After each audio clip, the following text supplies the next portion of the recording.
علیکم ورحمۃ اللہ وبرکاتہ۔ الحمد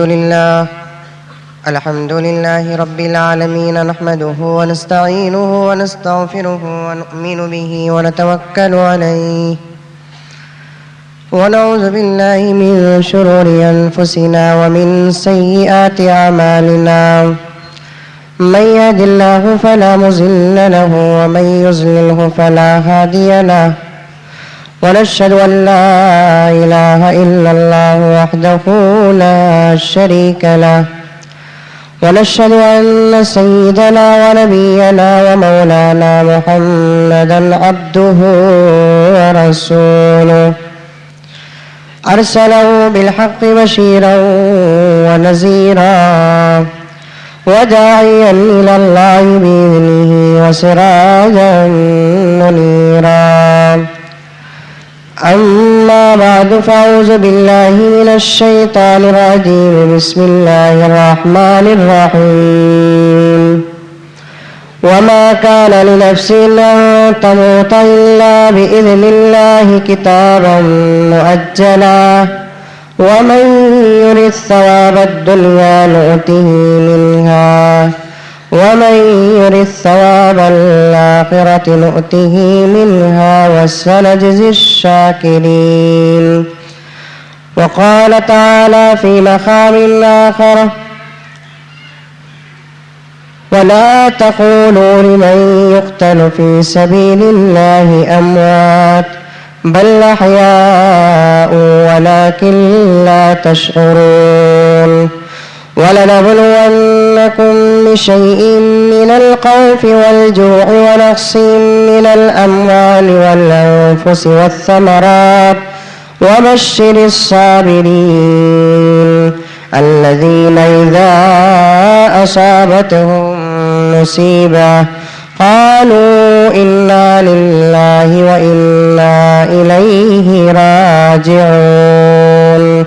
قال النبي صلى الله عليه وسلم: جاهدوا أنفسكم بالجوع والعطش فإن الأجر في ذلك كأجر المجاهد في سبيل الله، أو كما قال عليه الصلاة والسلام، وسلم تسليما كثيرا كثيرا.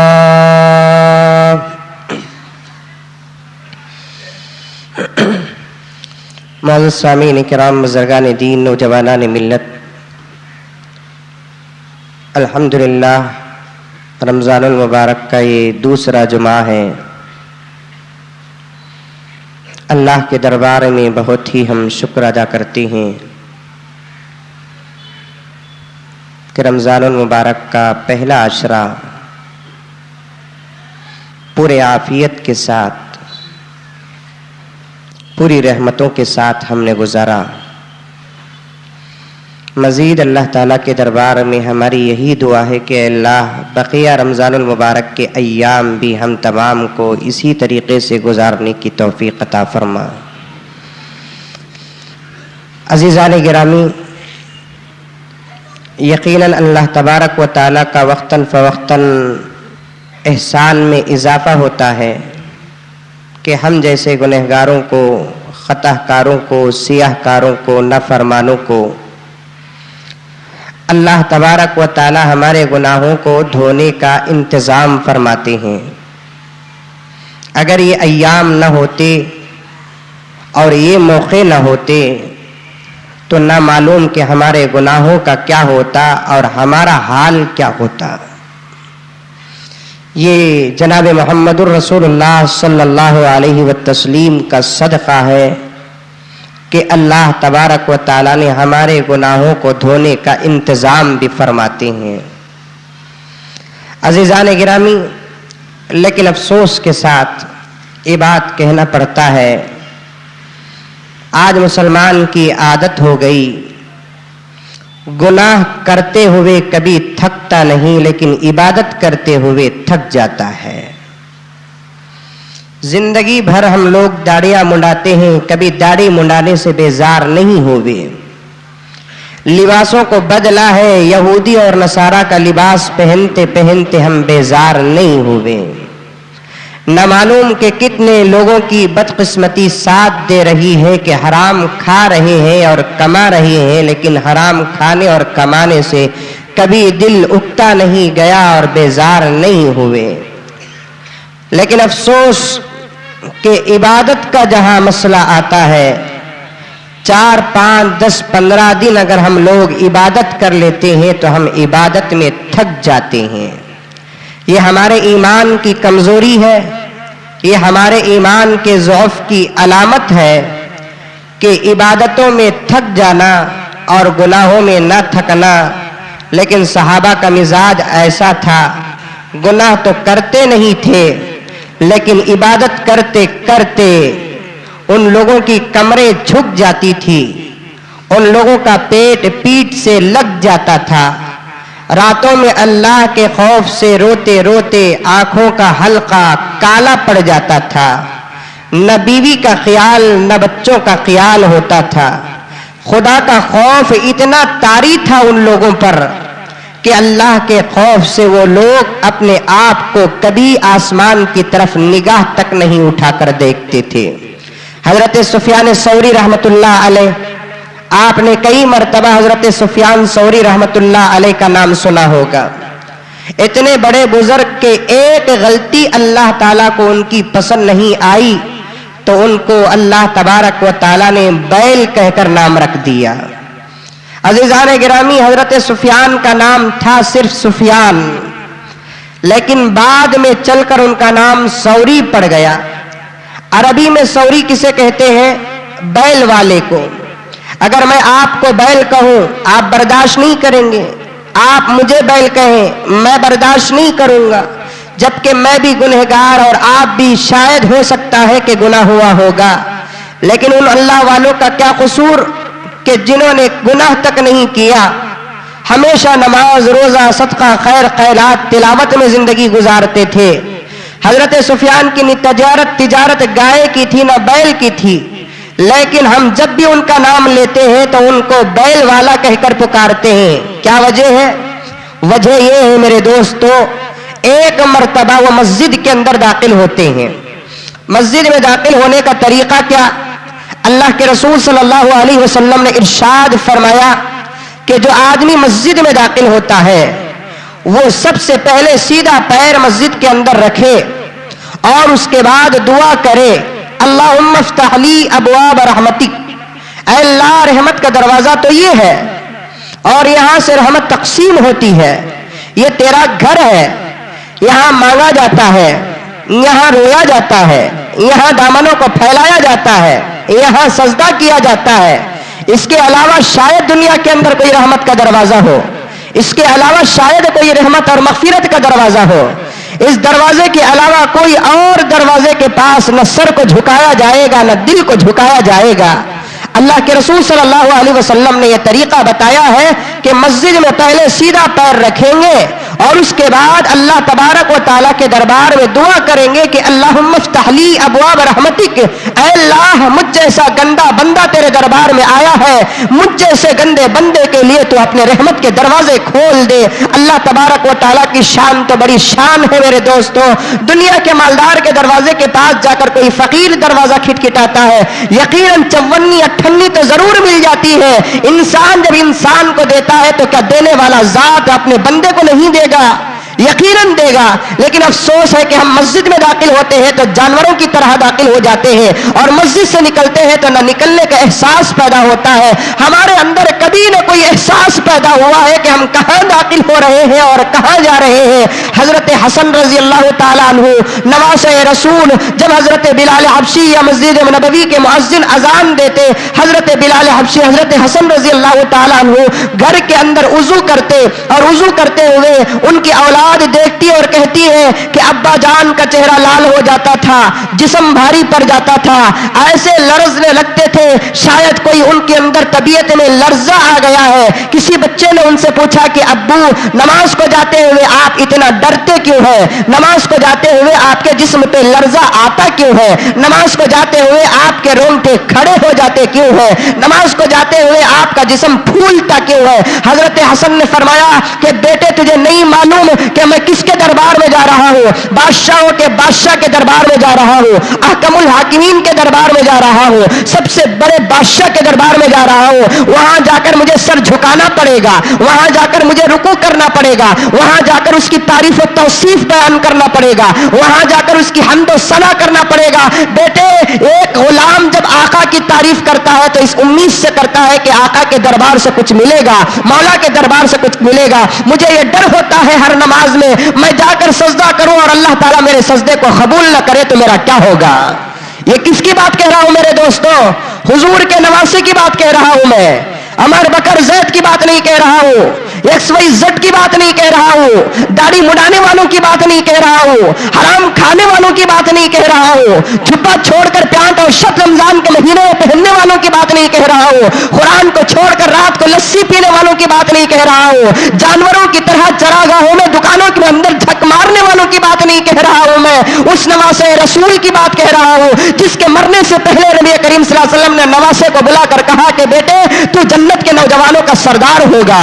اس نواسی کی بات کہہ رہا ہوں جس نواسی کی شہادت پر ساری دنیا ماتم کرتی ہے، اس نواسی کی بات کہہ رہا ہوں جو نواسا جب نانا نماز پڑھتا ہے تو کھانے پر بیٹھ جایا کرتا تھا، اس نواسی کی بات کر رہا ہوں جب نواسا کھیلتا ہے تو نانا ممبر سے اتر کر گود میں اٹھا کر ممبر پہ کھڑ کر خطبہ دیا کرتا تھا۔ وہ نواسا اب نماز کے لیے جاتا ہے تو یہ ڈر کر جاتا ہے کہ میرا سجدہ قبول ہوگا کہ نہیں ہوگا، میری رکوع قبول ہوگی کہ نہیں ہوگی، میری تعریف و توصیف اللہ تبارک و تعالیٰ کی حمد و ثنا قبول ہوگی کہ نہیں ہوگی، اللہ تبارک و تعالیٰ میرے نماز کا اجر دے گا کہ نہیں دے گا، اللہ تبارک و تعالیٰ میرے دعاؤں کو قبول کرے گا کہ نہیں کرے گا۔ یہ ڈر اور یہ خوف کے ساتھ اس کیفیت کے لے کر مسجد کے اندر داخل ہوتے تھے۔ جب تک یہ طریقہ میں اور آپ نہیں اپنائیں گے ہم دنیا کے اندر کبھی کامیاب نہیں ہوں گے۔ چنانچہ میں عرض کر رہا تھا میرے دوستو، حضرت سفیان ثوری رحمت اللہ علیہ مسجد کے اندر داخل ہوتے ہیں، سیدھا پیر رکھنا سنت ہے اور دعا پڑھنا ہے، تو حضرت سفیان ثوری رحمت اللہ علیہ سے ایک غلطی ہو گئی۔ وہ غلطی کیا ہے؟ بجائے سیدھا پیر رکھنے کے داواں پیر مسجد کے اندر رکھ دیا۔ ایک غلطی، سنت کے خلاف ایک کام کیا، سنت کو ایک مرتبہ چھوڑ دیا، بجائے سیدھا پیر مسجد کے اندر رکھنے کے بایاں پیر داواں پیر مسجد کے اندر رکھ دیا۔ مسجد کے ممبر و محراب سے داخل اندر سے آواز آتی ہے، یا سور کیف تدخل فی المسجد، اے بیل مسجد کے اندر کیسے آ رہا ہے؟ تو محمد کا غلام کہتا ہے کہ مسجد میں آنے کا طریقہ تجھے معلوم نہیں؟ یہ بادشاہ اور وحدہ لا شریک کا دربار ہے، یہاں سیدھا پیر رکھنا ہے، تجھے نہیں معلوم کہ یہاں بایاں پیر رکھنا کہاں رکھنا ہے؟ بایاں پیر تو بیت الخلا میں رکھا جاتا ہے اور سیدھا پیر تو اللہ کے گھر میں رکھا جاتا ہے، تو بایاں پیر رکھتا ہے تو اس کا مطلب یہ ہے کہ تو مسجد کو بیت الخلا سمجھ بیٹھا ہے۔ آ رہی ہے بات؟ سمجھ میں آ رہی ہے میرے دوستو؟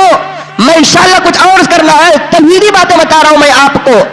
مسجد میں سیدھا پیر رکھتے ہیں، بیت الخلا میں داواں پیر رکھتے ہیں، مسجد سے نکلتے ہوئے داواں پیر پہلے رکھتے ہیں، بیت الخلا سے نکلتے ہوئے سیدھا پیر پہلے رکھتے ہیں۔ دونوں میں فرق کیا ہے بیت الخلا اور مسجد میں؟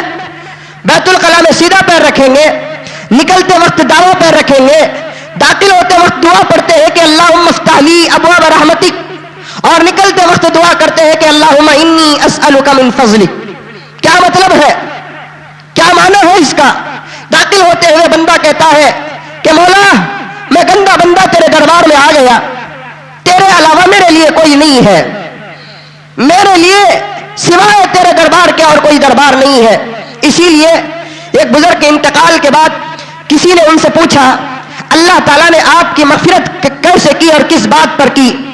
تو بزرگ نے جواب دیا میری نمازیں میرے روزے سب کچھ اپنی جگہ پر تھے، لیکن اس بزرگ کی ایک دعا کا ایک جملہ اللہ کو پسند آ گیا، اللہ تعالیٰ نے اس بزرگ کی مغفرت کر دی۔ وہ کیا دعا؟ وہ بزرگ دعا کرتے ہیں کہ اللہ تیرے پاس مانگنے والے ہزاروں ہیں، لاکھوں ہیں، کروڑوں ہیں، دنیا کی ہر مخلوق تیری محتاج ہے اور تجھ سے مانگتی ہے، لیکن مجھے دینے والی جو ذات ہے پورے دنیا کے اندر صرف تو ایک ہے، تیرے علاوہ کوئی اور دینے والا نہیں ہے۔ اللہ تعالیٰ کو یہ پیارا لاڈلا جملہ پسند آیا تو اس بزرگ کی مغفرت کر دی. اور میں بھی اکثر یہی دعا میں جب اجتماعی دعا ہوتی ہے یا انفرادی دعا ہوتی ہے اور لوگوں کو میں دعا کا طریقہ یہی سکھاتا ہوں کہ اللہ تعالیٰ کو اس پیار اور محبت سے مانگو کہ مولا تیرے پاس اس وقت اندھیرے میں ہو یا اجالے میں، بستر میں ہو یا دستر میں، جہاں کہیں ہو بندہ ہر وقت پوچھتا رہتا ہے، لیکن تو سب کو دینے والا ہے. تیرے پاس مانگنے والے ہزار ہیں لیکن ہمارے پاس دینے والا کون کون؟ اللہ. شیخ عبد القادر جیلانی، خواجہ غریب النواز، خواجہ بندے نواز، یہ سب دینے والے ہیں؟ نہیں. فارسی کا ایک شعر آتا ہے، خواجہ فرید الدین عطار فرماتے ہیں انبیاء و اولیاء محتاج تو. اللہ تیری ذات تو وہ ہے کہ انبیاء بھی اولیاء بھی تیرے محتاج ہے، تو کسی کا محتاج نہیں ہے. انبیاء جیسی ذاتیں تیرے محتاج، اولیاء جیسی ذاتیں تیری محتاج، صحابہ تیرے محتاج، یہاں تک کہ سرور کائنات محمد الرسول اللہ صلی اللہ علیہ وسلم جیسی پاک و پوتر ذات بھی اگر کسی کی محتاج ہے تو وہ تیری محتاج ہے. تو تجھے مانگنے والے تیرے پاس ہزاروں ہیں لیکن تجھے دینے والا ایک ہے. تو میں بتانا یہ چاہتا ہوں میرے دوستو، مسجد میں داخل ہوتے ہیں تو داخل ہونے کا طریقہ کیا کہ پہلے سیدھا پیر رکھتے ہیں، دعا پڑھتے ہیں. اب باہر نکلتے ہیں تو دعا پڑھتے ہیں کہ اللہم انی اسألک من فضلک. یہ امید کے ساتھ بندہ دعا کرتا ہے کہ مسجد میں گیا میں، اللہ تبارک و تعالیٰ سے مجھے مل گیا ہے، اب میں دنیا کے اندر داخل ہو رہا ہوں. تو دنیا میں داخل ہو رہا ہوں تو یقیناً دنیا کی آفتیں آ کر مجھے تباہ اور برباد کر دیں گی. اس لیے اللہ تعالیٰ سے پہلے یہ دعا مانگ لے رہا ہے کہ اللہ میں دنیا میں جا رہا ہوں، تیرے فضل کے علاوہ مجھے کوئی بچا نہیں سکتا. اللہم انی اسألک من فضلک، تیرے فضل کے علاوہ مجھے کوئی بچا نہیں سکتا. یہ دعا کر کے مسجد سے باہر نکلتا ہے، بیت الخلاء میں جاتا ہے، پہلے بایاں پیر رکھتا ہے اور دعا کرتا ہے اللہم انی اعوذ بک من الخبث والخبائث. اور بیت الخلاء سے جب باہر نکلتا ہے الحمدللہ الذی عافانی. تو یہ دعا کر کے باہر نکلتے ہیں. میں طریقہ بتانا چاہتا ہوں، ایک مسجد کا ایک بیت الخلاء کا. مسجد میں داخل ہوتے ہیں سیدھا پیر، نکلتے ہوئے بایاں پیر. بیت الخلاء میں داخل ہوتے ہوئے بایاں پیر اور نکلتے ہوئے سیدھا پیر. بایاں پیر جہاں پہلے جاتا ہے اس کا مطلب ہوتا ہے کہ بیت الخلاء ہے وہ ضرورت کی چیز ہے، ہمیشہ استعمال ہونے والی چیز نہیں ہے. مسجد سے جب باہر نکلتا ہے تو بایاں پیر رکھ رہا ہے، تو بایاں پیر دنیا میں رکھتا ہے. تو مسجد کے مقابلے میں دنیا کا مقام بیت الخلاء کی طرح ہے، اور دنیا کو تو اتنا ہی استعمال کر جتنا تو بیت الخلاء کو استعمال کرتا ہے. اور یہ بات سمجھے، روزہ لگ گیا ہوگا یا اٹک گیا ہوگا یا کہاں کونے میں جا کر چھپ گیا ہوگا، اللہ بہتر جانتا ہے. میں بتا رہا ہوں مسجد میں داخل ہوتے ہیں سیدھا پیر رکھتے ہیں، مسجد سے باہر نکلتے ہیں بایاں پیر رکھتے ہیں. بیت الخلاء میں داخل ہوتے ہیں تو بایاں پیر رکھتے ہیں، مسجد سے نکلو تو بایاں پیر، بیت الخلاء میں جاؤ تو بایاں پیر. بایاں پیر کہاں استعمال ہوتا ہے؟ بیت الخلاء میں استعمال ہوتا ہے. اللہ کے رسول صلی اللہ علیہ وسلم یہ سنت بتا کر یہ بتانا چاہتے ہیں مسجد کے مقابلے میں دنیا تیرے لیے بیت الخلاء کا درجہ رکھتی ہے. بیت الخلاء میں تجھے ہمیشہ رہنا نہیں ہے. کوئی بیت الخلاء کو جا کر 4-4 گھنٹے نہیں بیٹھتا، کوئی بیت الخلاء میں جا کر آدھا گھنٹہ نہیں بیٹھتا. اللہ کے رسول صلی اللہ علیہ وسلم نے فرمایا بیت الخلاء کو جا کر جہاں تک ہو سکے جلدی واپس آ جاؤ، اس لیے کہ اگر بیت الخلاء میں وقت گزرے گا نہ معلوم کہ موت کب اور کہاں آ جائے گی. لیکن ہم بیت الخلاء میں جا کر بیٹھتے ہیں تو 2-3 سگریٹ پیتے ہوئے بیٹھ جاتے ہیں. باہر کھڑے رہنے والا ڈور ٹک ٹک ٹک ٹک مارتا ہے، نکلتے ہوئے گالی دے کر نکلتا ہے، بیوار سیاہ ہگنے بھی برابر دیتے نہیں، بولتا ہوا نکلتا ہے. بیٹھنے کی جگہ ہے اطمینان سے، حاجت پوری ہو گئی باہر نکل جاؤ. وہاں نہ پانی پینے کی جگہ ہے، نہ بیڑی پینے کی جگہ ہے، نہ سگریٹ پینے کی جگہ ہے، نہ کھانے کی جگہ ہے. لیکن بیڑی پینے والوں اور سگریٹ پینے والوں پر مجھے ڈاؤٹ بھی ہوتا ہے وہاں جا کر بیڑی پینے والا کیا کیا نہیں کھائے گا. سمجھ میں آئی بات ہے؟ بتانا میں چاہتا ہوں کہ ایک غلطی ہو گئی حضرت سفیان ثوری سے کہ پیر بجائے سیدھا پیر رکھنے کے دایاں پیر رکھ دیے، بایاں پیر رکھ دیے، ہماری زبان میں دایاں پاؤں رکھ دیے. اندر سے آواز آتی ہے یا ثور کیف تدخل فی المسجد، اے بیل تو مسجد کے اندر کیسے داخل ہو رہا ہے. اس وقت سے لے کر حضرت سفیان ثوری کو بیل کا نام پڑ گیا. تھوڑی دیر آئیے میں اور آپ مل کر اپنے آپ کو سوچیں گے آج مسجد کے ممبر اور محراب سے مجھے اور آپ کو کیا کیا لقب سے دیا نوازا جاتا ہے، کیا کیا نام سے پکارا جاتا ہے. صرف بایاں پیر رکھنے کی وجہ سے ان کو بیل کا لفظ ملا. آج دانیاں منڈا کر مسجد کو آ رہے ہیں، آج ٹوپیاں چھوڑ کر مسجد کو آ رہے ہیں، آج یہودیوں کا لباس پہن کر مسجد کو آ رہے ہیں، آج ٹی وی دیکھ کر مسجد کو آ رہے ہیں، آج حرام کر کے مسجد کو آ رہے ہیں، آج حرام کھا کے مسجد کو آ رہے ہیں. نہ معلوم کہ مسجد اور ممبر و مصلی